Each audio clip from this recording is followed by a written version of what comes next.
Salam kelompok kecil. Bapak Ibu kasih Tuhan, kita akan masuk dalam bagian ketiga pembelajaran kelompok kecil kita pada tahun ini. Ya, dan pada pelajaran ketiga ini kita mengambil tema belajar tunduk, belajar mengenal, belajar tunduk pada kedaulatan Allah. Bapak Ibu kasih Tuhan, pandemi yang mungkin sudah berlangsung 1,5 tahun ini mungkin sedikit banyak telah menggoncangkan sendi-sendi keagamaan. Ya, mungkin sederhananya kita bilang begini, Tuhan agama apapun, ya, semua agama kan ada yang menyembah Tuhan kan, Tuhan agama apapun itu tidak bisa menghalau corona ini. Betul atau tidak, saudara? Semua agama berdoa, meminta Tuhan, ya, tolong halau corona nih, hentikan corona ini. Tapi sampai sekarang masih ada saja corona itu. Kita mungkin bertanya-tanya, lalu apakah Tuhan itu beneran ada? Apakah Tuhan sungguh-sungguh berkuasa? Apakah memang Tuhan itu sungguh-sungguh merupakan seorang pemenang yang mampu mengalahkan segala sesuatu? Tapi mengalahkan corona aja susah. Gitu ya Bapak Ibu. Jadi kita mungkin banyak bertanya-tanya pada corona ini. Dan mungkin kita juga bertanya dan menuntut Tuhan. Ketika penderitaan itu terjadi pada diri kita, Tuhan, mengapa ini terjadi? Apakah ini adil buat aku, Tuhan? Tuhan tuh tidak adil. Sama seperti ucapan Ayub di dalam Ayub 19 ayat 6. Tuhan, mengapa engkau membiarkan aku menderita? Ini tidak adil. Aku telah diperlakukan tidak adil oleh Tuhan. Nah, apakah Bapak Ibu juga pernah bertanya tentang hal ini? Pertanyaan yang paling mendasar sebenarnya adalah begini. Bolehkah kita menuntut Tuhan untuk menjelaskan mengapa kita harus menderita, Bapak Ibu? Boleh nggak kita menuntut Tuhan? Kalau kita membaca dalam Alkitab, Bapak Ibu, kalau misalnya dari Ulangan 29, Alkitab dengan tegas mengajar kepada kita bahwa Tuhan itu memang tidak harus menjelaskan semua keputusannya terhadap kita. Ada rahasia-rahasia yang Tuhan tidak sampaikan kepada kita. Mengapa? Bukan karena Tuhan jahat. Bukan karena Tuhan sengaja membuat kita bertanya-tanya, hidup dalam kebingungan. Bukan. Tapi memang ada hal-hal yang kita tidak akan mengerti kalau dijelaskan. Bahkan terhadap Ayub pun, Allah bertanya pada Ayub, apakah kau berhak? Apakah kau merasa berhak menuntut Allah menjelaskan maksud dan tujuannya sehingga Ayub itu menderita? Ya, Ayub 40 ayat 8. Lalu sebenarnya bagaimana sikap kita? Apa sih pengajaran Alkitab terhadap dialektika ini, Bapak Ibu? Saya ingin membagikan 3 poin bagi kita semua ya Bapak Ibu. Yang pertama, kita harus tahu bahwa bukan Allah yang mencobai kita. Satu hal dulu nih, bukan Allah yang mencobai kita, bukan sama sekali. Kalau kita baca dalam kitab Ayub, Ayub pasal 1 ayat 11 dan pasal 2 ayat 5, ya kalau kita baca, kita menemukan bahwa justru bukan Allah tetapi iblis atau kuasa jahatlah yang mau mencobai Ayub. Nanti Bapak Ibu bisa baca dalam kelompok kecil Bapak Ibu semua ya, betapa iblis itu iri melihat wah Ayub ini dipuji Tuhan. Bisa melihat wah Ayub ini orangnya setia, benar di hadapan Tuhan karena punya sesuatu. Ya, dan iblis bertanya pada Tuhan, boleh nggak aku mencobai Ayub? Jadi bukan Tuhan yang mencobai kita Bapak Ibu, tetapi kuasa jahat. Ya, pengaruh roh jahat atau kuasa jahat ini bisa berupa tindakan langsung, yaitu godaan, ya, bagi kita semua, ataupun dengan berbagai macam cara. Kenapa? Karena kalau kita pelajari dari cerita Adam dan Hawa, ya, iblis itu tidak menanamkan semangat mau berontak kepada Adam Hawa, bukan. Tapi dia membangkitkan rasa penasaran, terutama dari si Hawa, bukan? Iblis berkata, kalau kamu makan ini, kamu menjadi sama dengan Allah. Wah, membangkitkan semangat penasarannya. Ya, jadi secara langsung tidak langsung, itu iblis dan kuasa jahat yang mencobai kita, bukan Tuhan. Jadi, jangan salah alamat dengan menyalahkan Tuhan. Itu yang pertama, Bapak Ibu. Yang kedua, firman Tuhan juga mengajarkan bahwa Allah itu berdaulat atas segala sesuatu dalam hidup kita, termasuk penderitaan. Sekali lagi, Allah itu berdaulat.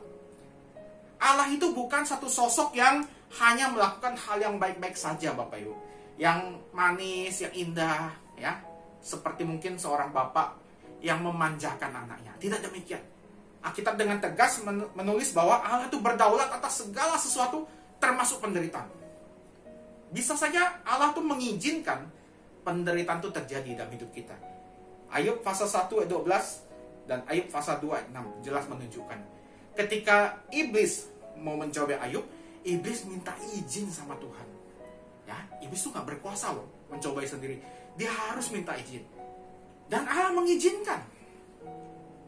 Allah memberikan kesempatan pada iblis untuk mencobai si Ayub. Ingat, bukan Allah yang mencobai, iblis mencobai. Tetapi iblis pun minta izin pada Allah. Kenapa? Karena tidak mungkin iblis bisa melakukan apapun kalau Allah tidak mengizinkan. Jadi Bapak Ibu kasih Tuhan, semua penderitaan, pencobaan yang kita alami itu terjadi seizin Allah. Seizin Allah. Itu satu hal yang harus kita sadari bersama.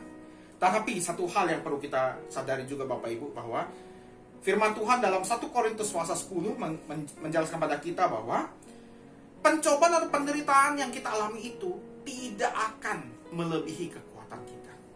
Itulah bentuk kedaulatan Allah. Dia berhak mengizinkan penderitaan terjadi, tapi dia juga berhak membatasi pencobaan penderitaan yang kita alami. Maka tidak mengherankan kalau Rasul Paulus kemudian berkata dalam Roma pasal 8 ayat 28, Allah bekerja dalam segala sesuatu. Nah, perhatikan baik-baik. Segala sesuatu.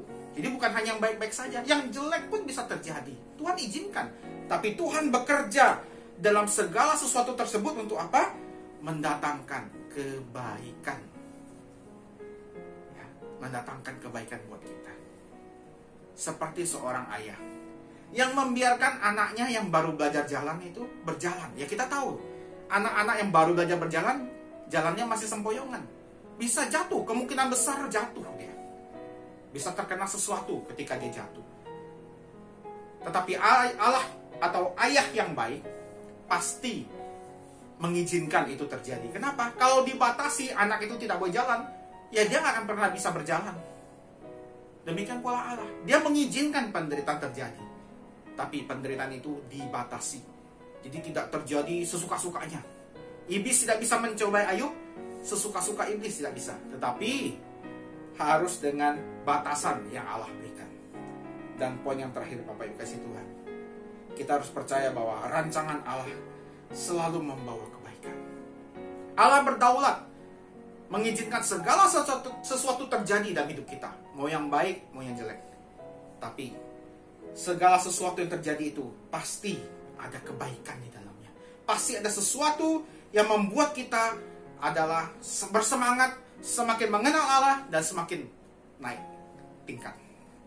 Ya, kita tahu dalam Yeremia pasal 29 ayat 11, Tuhan berkata bahwa, firman Tuhan berkata, rancangan Tuhan itu bukanlah rancangan yang mencelakakan, tetapi rancangan yang membawa damai sejahtera. Perhatikan baik-baik.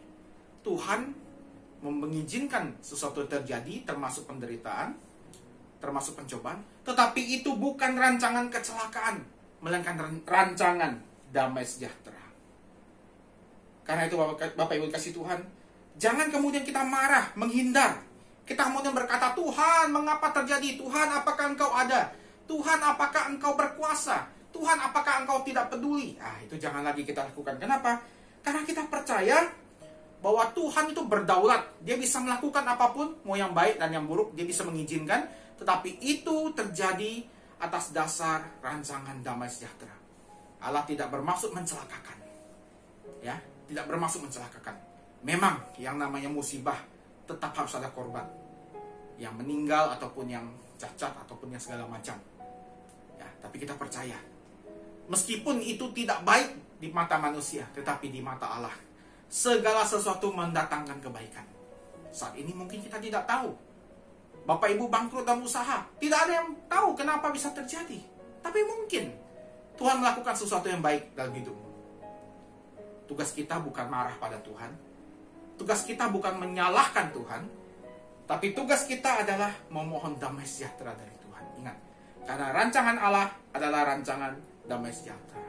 Karena itu Bapak Ibu kasih Tuhan, jangan kita kemudian marah menghindar pada Tuhan. ketika sedang menderita.